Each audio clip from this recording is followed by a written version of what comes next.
अस्सलाम वालेकुम, welcome to my new blog. Job ढूंढ ढूंढ के मैं तो वाकई बहुत थक गई। अभी पता नहीं कितना स्ट्रगल करना पड़ेगा। पहले पढ़ाई होती थी तो कम से कम इतना होता था कि हम पढ़ लेंगे कर लेंगे, लेकिन अब जॉब ढूंढना कितना ज़्यादा मुश्किल है अभी पता लग रहा है। और ऊपर से आप सब ने इतने सारे कमेंट्स किए, उस सब का बहुत शुक्रिया। अगर यही कमेंट्स और यही जो व्यूज़ हैं मेरे यूट्यूब पे आ जाते टिकटॉक के बजाय, तो शायद मुझे जॉब ढूंढने की ज़रूरत नहीं पड़ेगी।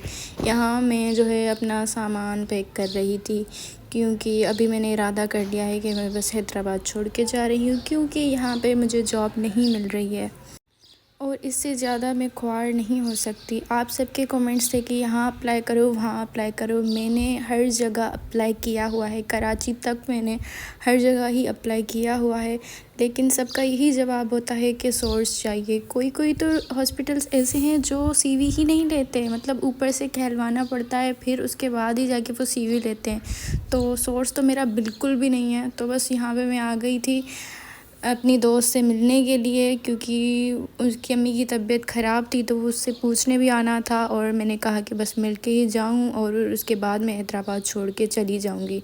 बस इरादा तो यही किया है मैंने, क्योंकि अब फ़ायदा ही नहीं है यहाँ पे रहने का। यहाँ से तो मेरी उम्मीद बिल्कुल ही उठ गई है और बस क्या करूँ मुझे कुछ समझ में नहीं आ रहा। बंदा एक रूम में बैठ के एक जगह पे बैठ के डिप्रेशन का मरीज़ हो जाता है। और काफ़ी लोगों के कमेंट्स तो ऐसे थे कि क्या बताऊँ। लोगों का कहना है कि क्या हुआ, बस डिग्री कर ली अब बैठ जाओ। मतलब क्या डिग्री कर ली तो क्या जॉब नहीं करनी, बस बैठ जाऊँ डिग्री लेके?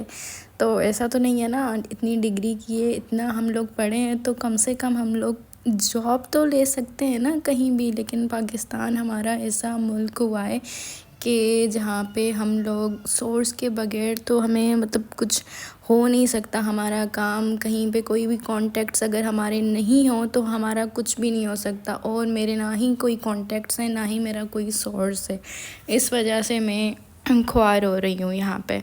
तो बस मैंने यही फ़ैसला किया है कि बस मैं हैदराबाद छोड़ के चली जाऊँ, क्योंकि यहाँ पे बैठने का तो कोई भी फ़ायदा नहीं है। मैं अपना टाइम ही वेस्ट कर रही हूँ और कुछ नहीं।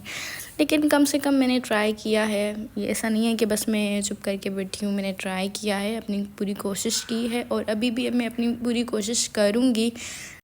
तो यहाँ पे हम लोग अपनी दोस्त के घर आ गए थे उससे मिलने के लिए। तो उसने अपना घर दिखाया, तो हमने उसका घर देखा। और जो है काफ़ी लोग बोल रहे थे कि जो है आप सिंधी में बोलें, जो है आप सिंधी में बोलती हैं तो आपकी आवाज़ अच्छी लगती है। तो इस वजह से मैंने सिंधी में व्लॉग बनाया था। लेकिन उस बात पे भी लोगों को इश्यू हुआ था कि आपको जो है सही से सिंधी बोलनी नहीं आती। अब मुझे जो है ऐसी ही सिंधी बोलनी आती है, तो अब मैं क्या कर सकती हूँ। तो आप सब लोगों को मैं फिर से कह रही हूँ कि जाके मेरे चैनल को सब्सक्राइब कर दें। और कोई हेल्प नहीं तो सब्सक्राइब तो कर ही सकते हैं आप।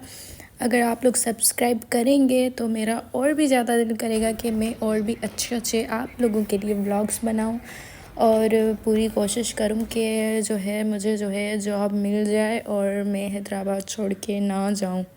और काफ़ी लोगों के बहुत सारे और भी सवाल थे जो उन्होंने मुझसे किए हुए थे। एक मैं ब्लॉग बनाऊंगी, उसमें मैं आप सबके सवालों के जवाब दूंगी जो जो आपने मुझसे पूछा हुआ है। लेकिन उस सबसे पहले आपको मेरा चैनल सब्सक्राइब करना पड़ेगा। जो मेरे व्यूज़ टिकटॉक पे आए हैं उसमें से अगर आधे भी आ जाएं तो बस मुझे जॉब ढूंढने की ज़रूरत ही नहीं पड़ेगी। तो ये था मेरा आज का ब्लॉग। उम्मीद है आपको मेरा ब्लॉग पसंद आया होगा। जल्दी से जाके मेरे चैनल को सब्सक्राइब कर दें, मेरी वीडियो को लाइक कर दें, कॉमेंट कर दें, शेयर कर दें and don't forget to press the bell icon. Thank you.